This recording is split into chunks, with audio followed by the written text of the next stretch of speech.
It's 12:30 here in London, 7:30 a.m. in New York and 2:30 p.m. in Cairo, where the popular discontent with the generals who replaced Hosni Mubarak has escalated. The protests are growing in Cairo and also spreading to other cities in Egypt. The showdown between the generals and the pro-democracy protesters has already turned violent, and there are fears that frustration could again lead to clashes with the security forces.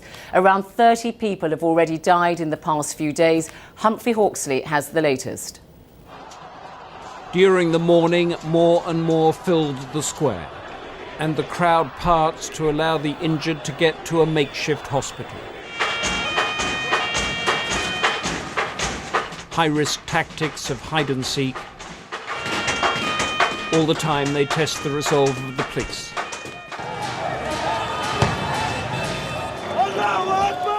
Here, police lob a tear gas canister against protesters. One picks it up, runs towards them and hurls it back. A small strike against the security forces they demand become accountable to civilian rule. The numbers of injured and killed are mounting. They fired a shotgun cartridge, he says, and it hit the person who was with me directly in the face. Just a few months ago, the army was hailed as Egypt's saviour, and its head, Field Marshal Tantawi, courted both at home and abroad. But no more. Egypt is exactly the same as it was when people went on the street in last January. This is not what they fought for. We are seeing 12,000 civilians have been tried by military courts. People who complain, people who blog, people who use their freedom of expression are being detained. A view underlined by those in the square. Our demands are this: 1, reforming the constitution; 2, the cabinet stepping down; and 3, having a civil democratic government. We insist that the armed forces give us a date on which they will hand over power to an elected official. And as the army unrolls razor wire, it's asked for emergency dialogue with all parties. The Muslim Brotherhood has agreed to the talks. There's unity here on what needs to go, but little detail on exactly what will replace it and how, and the dangers of getting it wrong. Humphrey Hawksley, BBC News.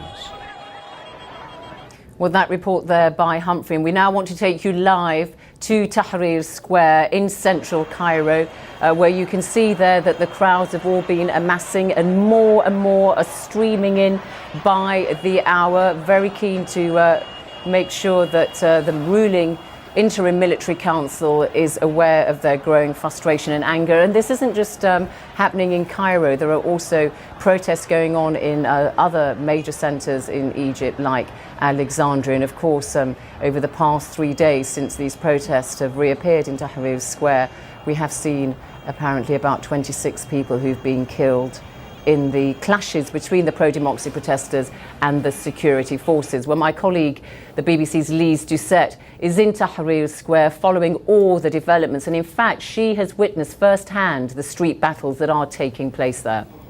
This is the main point of tension in Tahrir Square. Protesters are moving down the street. At the very end is the police headquarters. They've been running battles here yesterday, and as you can see, it's continuing again. You can feel the tear gas in the air. This is the focal point of protest now. They're banging the rocks. They're moving in large crowds down this road. A key junction. This road leads to the Ministry of Interior, the headquarters of the police.